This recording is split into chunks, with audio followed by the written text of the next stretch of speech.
Bonjour à tous.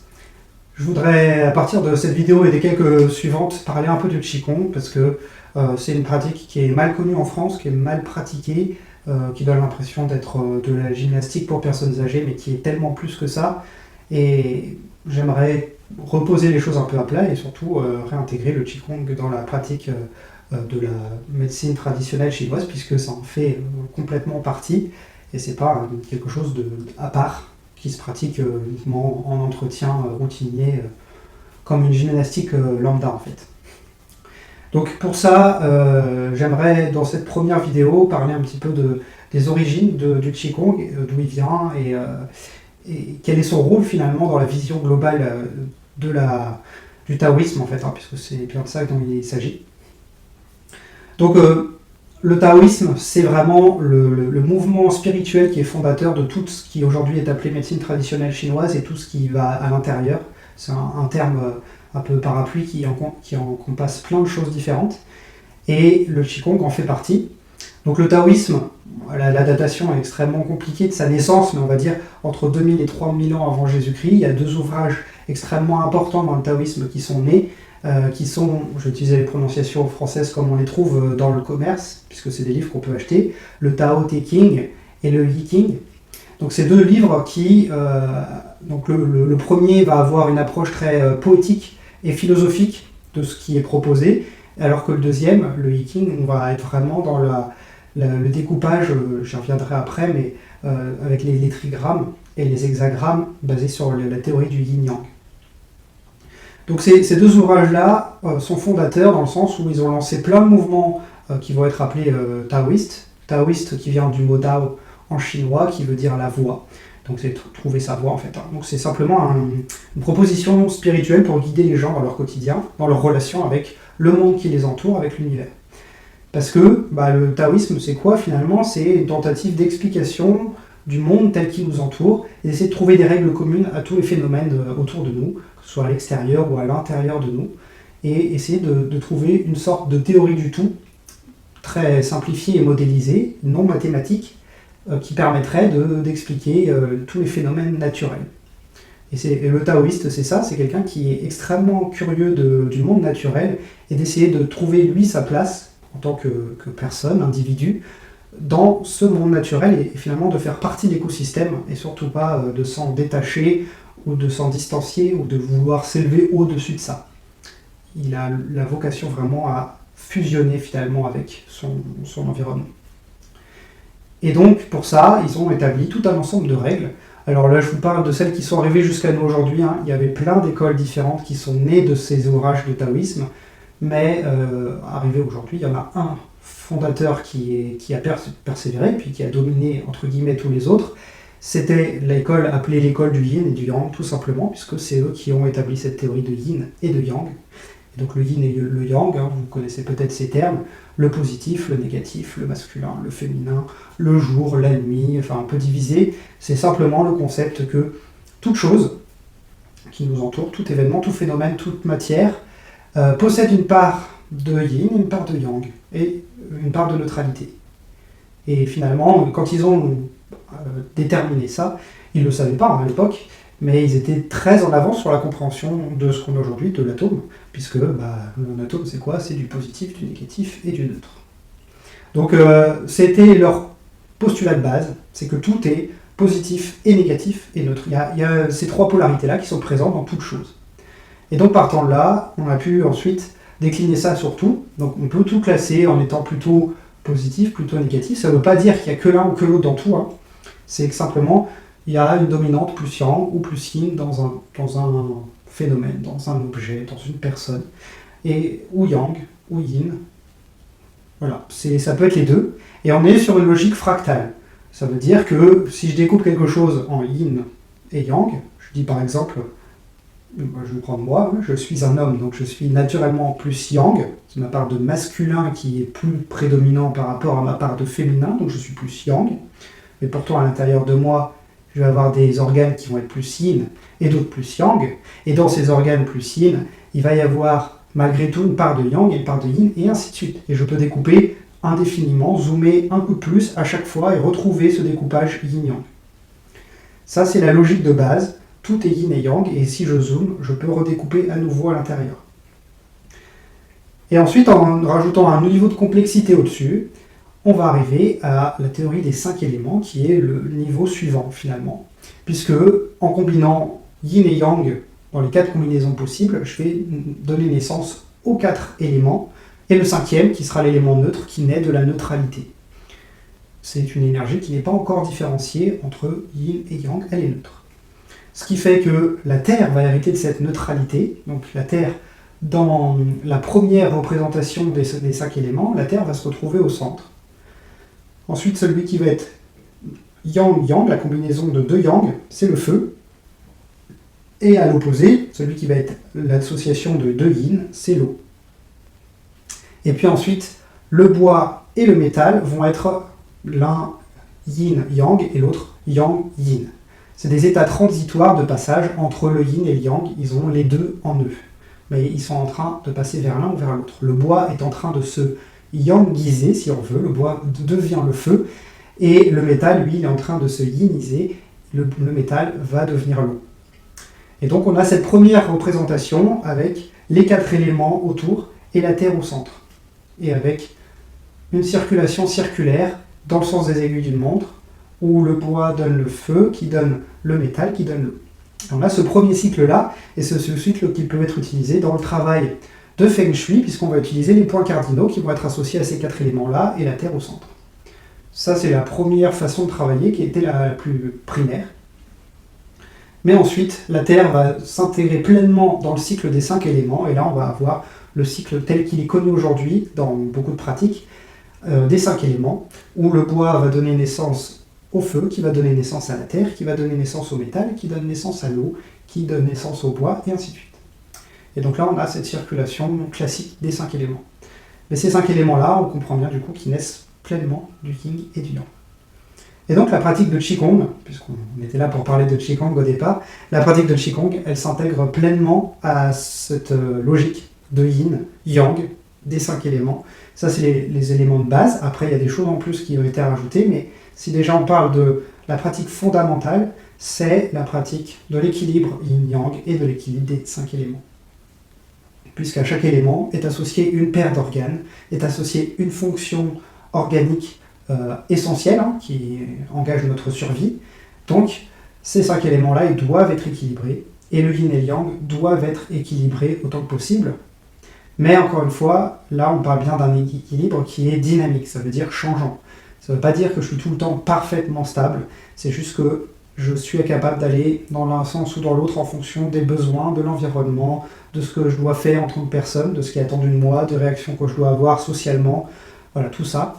Et je dois avoir cette capacité à me déséquilibrer dans le sens qui m'est utile dans la situation donnée. Et donc le Qigong peut m'aider si jamais, par exemple, je me mets en colère très facilement. Il y a des fois c'est utile la colère et des fois c'est pas utile. Si j'arrive pas à réguler une colère qui est trop présente, je peux utiliser le Qigong pour calmer cette colère et essayer de la tempérer. Par contre, si j'arrive jamais à me mettre en colère, c'est aussi un problème. Et donc je vais aussi pouvoir faire du Qigong pour alimenter un peu ma capacité à me battre, pour me défendre en fait, parce que la colère, c'est un moyen que sa volonté se manifeste autour de nous. Donc vous voyez qu'on arrive à nous équilibrer, et ça j'en reparlerai dans de prochaines vidéos sur des thématiques comme les organes, comme les émotions, et d'autres choses encore, si on va de plus en plus loin. Mais déjà on va s'en tenir à ça aujourd'hui, puisque c'est ça qui est associé aux 5 éléments principalement. Mais il faut bien comprendre que ça, le Qigong, sa place, c'est le rééquilibrage, on va dire court terme et journalier. Ça veut dire que l'idéal, c'est que j'ai ma routine de Qigong, mais en fait je ne fais pas la même chose tous les jours. Je fais un Qigong qui correspond à mon besoin du jour. Donc si ce matin je me réveille, j'ai une douleur quelque part, je vais faire un Qigong qui va être exprès pour faire circuler l'énergie, pour faire sauter cette douleur. Si un autre jour je me réveille et j'ai un gros rhume, je vais faire un Qigong qui va aider le système respiratoire. Et ainsi de suite. Vous voyez, je choisis mon Qigong du jour en fonction de mon état du jour ou des besoins externes du jour. Si je vais faire un discours devant plein de personnes et que ça me stresse, je vais faire un Qigong pour me donner du courage. Vous voyez, plein de façons de faire, mais je choisis mon Qigong en fonction du jour donné. À côté de ça, il y a bien sûr d'autres éléments de prévention qui sont importants, hein, et l'alimentation rentre pleinement dans la pratique de la médecine chinoise, donc je fais attention à ce que je mange. L'environnement, c'est le feng shui. Qu'est-ce qui est chez moi? Qu'est-ce qui entoure mon domicile? Qu'est-ce qui m'influence au quotidien, dans mon lieu de travail, dans mon lieu de vie? Tout ça, c'est de la prévention primaire, hein. Je ne peux pas dire, par contre, contrairement au Qigong, je ne peux pas dire demain j'ai un grand discours à faire, je vais réarranger mon intérieur pour me donner l'énergie pour ce discours. Parce que sinon, on change l'intérieur tous les jours et on s'en sort pas. Donc pour le Feng Shui, c'est plus quelque chose de flou, où j'essaie d'avoir une harmonisation générale, globale, constante. Et après, je peux faire la même chose avec mon alimentation, et l'alimentation, je peux la corriger aussi en fonction de mon état du jour. Pareil, si je suis enrhumé, je peux avoir une alimentation qui va aider à lutter contre mon rhume. C'est possible. Voilà, donc l'alimentation, elle est un peu entre ces deux-là. Et puis après, viennent vraiment, seulement en dernier recours, lorsque le déséquilibre est trop fort et que je ne peux plus vivre, et que je ne peux plus corriger simplement avec le Qigong, là, je vais faire appel à l'artillerie plus lourde, on va dire, que sont la phytothérapie chinoise et l'acupuncture, ou tous les dérivés qui utilisent les points d'acupression. Mais là, on est sur vraiment du travail de rééquilibrage plus fort. L'objectif ultime, c'est de jamais avoir besoin de ces deux derniers points, et que l'harmonisation quotidienne suffise à prévenir toute apparition de problèmes émotionnels, physiologiques, sociaux, quels que soient. Et donc pour ça, le Qigong, c'est là qu'il a toute sa place. Et on commencera à parler de pratiques simples dans d'autres vidéos, mais déjà, j'aimerais juste qu'on prenne un petit temps pour mettre en place une simple respiration qui peut être travaillée à tout moment en fait, et qui n'a pas vocation à se faire un exercice à part entière, mais simplement que je puisse basculer en mode respiration Qigong à tout moment, pendant que je fais autre chose, pendant que je travaille, pendant que je discute. Juste, je déclenche la bascule et ça se fait tout seul. Et donc pour ça, c'est juste très simple. C'est déjà travailler votre posture. Quand vous êtes debout, surtout si vous êtes statique, pas en train de marcher, c'est essayer faire attention à ça, c'est de ne pas tendre les jambes, mais les avoir très légèrement fléchies. Il n'y a pas besoin de trop, il faut que ça soit sans effort, mais les jambes sont très légèrement désenclenchées, pas tendues, parce que la tension, c'est un effort. Juste relâcher. Le bassin un peu en avant, mais pareil, de façon confortable, comme si j'allais m'asseoir, mais je ne m'assieds pas, bien sûr. Et évidemment, j'essaie d'avoir le dos droit, faire attention à ne pas me cambrer, et avoir la tête bien droite, comme si un fil tirait vers le ciel, et je tire un peu le menton. Et quand je vais faire ça, je vais faire un étirement de toute ma colonne vertébrale, et donc ça c'est vraiment une posture de repos qui est bénéfique pour le corps et pour le dos en particulier. Et quand je suis assis, si je fais la même chose assis, c'est la partie haute du corps fait exactement la même chose. Mais évidemment, le bas est assis, donc il est au repos complet, sans effort aucun. Mais le haut, j'essaie d'avoir toujours les épaules un peu tirées vers l'arrière, mais sans effort, puis la tête rentrée, le menton un petit peu vers le bas. Et donc, la respiration la plus basique possible, c'est une respiration abdominale, où je vais inspirer par le nez, et à l'inspiration, je vais gonfler le ventre. Et j'expire par la bouche, et je creuse le ventre en expirant. Je fais bien l'effort d'accompagner la respiration par les mouvements du ventre, pour forcer mon intention à se mettre sur le ventre. C'est le début du travail de Qigong, c'est simplement respirer en faisant bouger le ventre, qui va forcer mon intention à se mettre dessus. Quand on est enfant, on respire naturellement par le ventre, et peu à peu, les mouvements se décalent vers le haut, et la respiration devient pulmonaire. Alors évidemment, quand on respire par le ventre, c'est bien les poumons qui se remplissent, mais ce n'est pas la même répartition de la pression associée à l'inspiration qui va se remplir différemment le ventre. Et le diaphragme, on va surtout le tirer vers le bas, et on va utiliser un autre diaphragme qui est en dessous. Et donc ces deux diaphragmes-là vont descendre, et ça va forcer l'énergie à aller plus vers le bas, et les alvéoles pulmonaires, plutôt que d'aller vers l'avant, elles vont aller vers le bas. Ça a plusieurs bénéfices. Le premier, le plus superficiel, c'est que ça va vous faire un massage de toute la zone abdominale, donc ça va faciliter le transit, la digestion à part entière. Ça va aussi masser pour les femmes l'utérus, donc ce qui peut être bénéfique si vous êtes tendance avec des crampes pendant les règles. Et ça, c'est vraiment superficiel, c'est un massage.